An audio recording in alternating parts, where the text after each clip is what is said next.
Hi, folks. My name is Prairie Rose Seminole. I'm really excited to join you all today. We are with Vote Run Lead, our training around rapid response. Myself, I'm calling in from Western North Dakota. I'm a national trainer for Vote Run Lead. I've been with them for quite a few years. I've been training candidates and campaign workers and activists and advocates for the better part of 15. My daytime job, I'm the program manager for Advanced Native Political Leadership, which is a Native-led org that is all about training candidates as well. So I'm excited to equip you. Vote Run Lead, we want you to run as you are. We believe that every woman has a place in elected office, and you just need some tools. So a rapid response training, I feel, is one of those valuable tools to have in your box, especially during the get out the vote timeframe, which we're kind of in right now, right? Like, this is a historic election and we're in full operation mode. Whether you're a candidate or a campaign worker, our job right now is to get out the vote. And so putting together a rapid response plan for you and your team is one of them essentials. I know that the toolkit is going to be dropped into the comments, and today we're going to be discussing what will be on page 4 and page 5. So check the comments for the toolkit so that we can get you the step-by-step plan to a rapid response. Why would we need a rapid response? Voter suppression happens in various ways. And where I am in North Dakota, my personal experience working with campaigns, there's been a lot.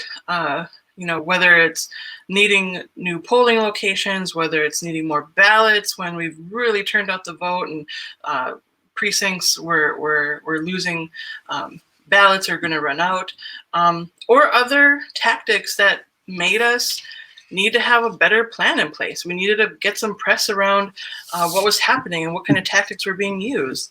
I know in 2018, one headline that kind of made national news was the voter ID requirement for North Dakota tribes. And that went all the way to Supreme Court. The Supreme Court stayed the decision, which meant that they didn't make a decision to uphold the voter ID requirement in North Dakota, requiring all voter ID, valid IDs needed to have a physical address on the identification card. Well, if you know anything about rural areas and some tribal communities, and here we are in North Dakota where there's a lot of rural and tribal communities, we don't have physical addresses on our IDs. Sometimes they're post office boxes. And so we had less than 50 days to equip voters with a physical address on their ID, and folks really turned out. There was a lot of press, which I'll walk you through on our worksheet here in a second, that came out to inform voters of their rights, to let them know that regardless of their ID situation, that they had a right to vote. And we wanted them to be equipped with the proper ID, and we wanted them to be equipped with their knowledge on how to hold our polling locations and our officials accountable. So we worked with the Secretary of State's office, we worked with county auditors, we worked with tribal governments, and we worked primarily with the people to get them informed. So let's get started. Other voter suppression plans, which you will have on the worst case scenario list, issues like what we're seeing today, actually, where misinformation is being sent to households around voting requirements, or even where to vote, right? Some other scenarios would be, say you have a precinct that has a large Spanish-speaking population and nobody at the poll speaks Spanish, right? Maybe you're in a precinct or a district that there's poll workers that are being racist or trying to intimidate voters, which happens. Maybe you're at a polling location where the scanner is not scanning documents. Maybe you're in a precinct where billboards went up to intimidate voters that said voting fraud is a felony. Or maybe you're in an area where you were told there were steps that you had to take that you didn't have to take. Again, misinformation and redirecting voters to be discouraged, not to vote. It happens, and I've seen some of these in real life. It's crazy that there's areas in our country that are trying to deny our right to vote. So first, we're going to go through the rapid response worksheet, where, again, it's page 5. Hold it up, of your toolkit, and if you don't have it, check the comments below. The toolkit will be dropped into the comments, and you can find a lot of this information too at our website for Vote Run Lead, voterunlead.org, and definitely follow us on Facebook and Twitter, Instagram. We're everywhere. We want to empower you to run for office, and we want to make sure that you're equipped to do that and ready to run as you are. So let's go through the worksheet. First, we need to describe the incident and what happened. Maybe there's people being turned away at the polling location because they're told to go to a different polling location. Maybe there's some situation where poll workers are intimidating voters. We need to document the incident, whether that's through pictures or video recording. We want to make sure that there's plenty of documentation. If it's billboards that are going up to intimidate people, take pictures of it. If it's misinformation being sent out to voters, we'll get to this on the list, but document it. Hold on to those mailers. Definitely make sure that you're documenting the incident as thoroughly as possible. What is the problem, right? It's misinformation going to voters. It's voter intimidation. Make sure that you can describe what is the exact problem. So what is the solution? I know when we were running out of ballots at one of our tribal precincts, we had to contact the county auditor, get more ballots, right? Misinformation going to voters. Maybe you've got a good relationship with your Secretary of State, and so you got to contact your Secretary of State's office. We know for sure that Secretary of States like in Colorado and other states received information that voters were getting mailers that had misinformation around how to vote, where to vote, and deadlines. And so I know the Secretary of State here in 2020 in Colorado is suing the people who sent out that mailer, right? And you got to hold them accountable. So that's one solution. But when you're working on a campaign, if you're working for a candidate, or maybe you're working for a nonprofit that's just out there to get out the vote, you have to think about your role. So what is the campaign's role in the solution? And I wanted to distinguish too, without spending too much time on the role of a campaign, because some of these campaigns are run nonpartisan through like a C3 organization, a nonprofit C3 organization. And in that case, our job is to ensure that we have people informed, equipped with that knowledge on how to vote, but also that they're voting safely, right?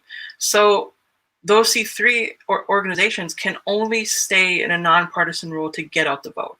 Now C4, say if this is a candidate's campaign, your candidate can come out strongly and say, there's misinformation happening here, and here's what you need to do, and then roll out the plan as well, which gets into who or what else is needed, right? If we're part of a campaign that wants to make a strong statement about voter suppression and the barriers to voting in your area, we might need some help with that. So maybe it is the Secretary of State, maybe it is those poll workers, maybe it is the county auditor, right?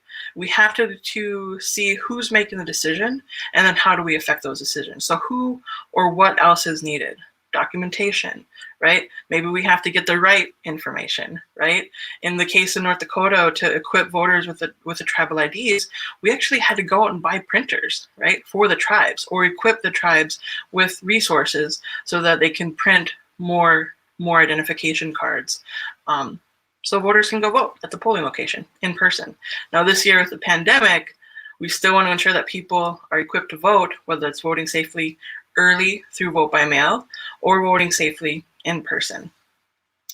So continuing on our worksheet, what is the communication strategy? How are we going to roll out this barrier, this problem, and our solutions to it? We probably have to contact the press, right? Get the reporters' names. Make sure that your campaign or your organization is preparing a message, a statement. If it's misinformation, what is the correct information? If it's clearly voter suppression and intimidation, we're not going to accept that, right? If it's based on race or other type of equity issues that are intimidating and discouraging voters to come on vote, that's not acceptable. Our campaign statement has to be strong and it has to be bold in saying this is not acceptable. And voters, here's what you can do, right? And then in this era of social media, we got to start rolling that out. So as a campaign, as an organization, you probably have a base that you've built that you can leverage in times like this and say, hey, this is happening. This is the problem. Here's our solution. And these are social media messages that you can help support this solution and our campaign's message.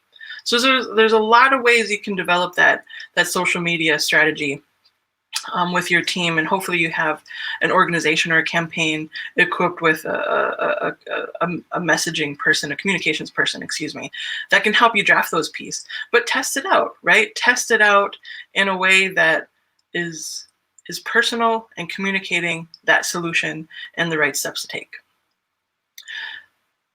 Occasionally, there needs to be a legal strategy, right?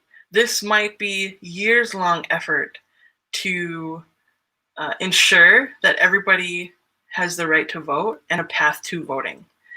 For example, in states like North Dakota, states in situations in North Dakota and Colorado, and other states that have had barriers put in place that would not change unless we took them to court, it moves further. So what is that legal strategy? Again, it's everything we've just gone through.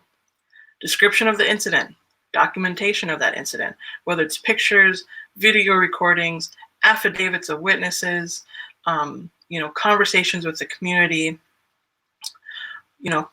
We have to lawyer up sometimes, especially in situations where you might not find answers within your county auditor or Secretary of State's office. It has to go to another venue.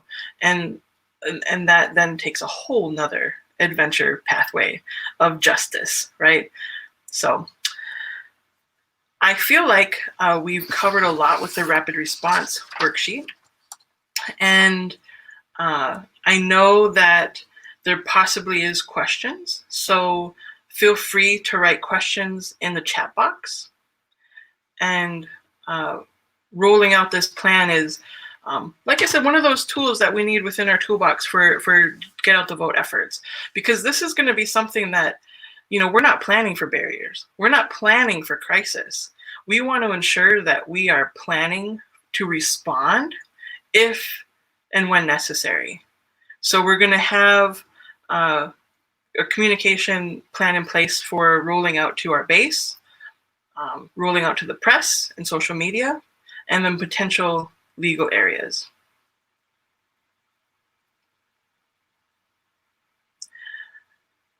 So be prepared to think about these things. I know our Colorado Senator, State Senator Faith Winter did a recording for our Get Out the Vote efforts. So make sure that you check on the Vote Run Lead Facebook page and follow that, as well as check out Faith's recording. Via web, one of our other national trainers will be joining us in a few days to also be putting out some more GOTV messaging and equipping you more with some tools. Again, Vote Run Lead, we're lifting you up as ready to run. You are. As many women put ourselves in places where we're not capable or have the capacity to do it, we're ready to go. We're ready to run, and you have more experience than you even know to sit at the tables making decisions that affect all of our lives. And I want to thank you for your time. This has been Rapid Response Training, and I've been delighted to bring you this tool. Join us next time.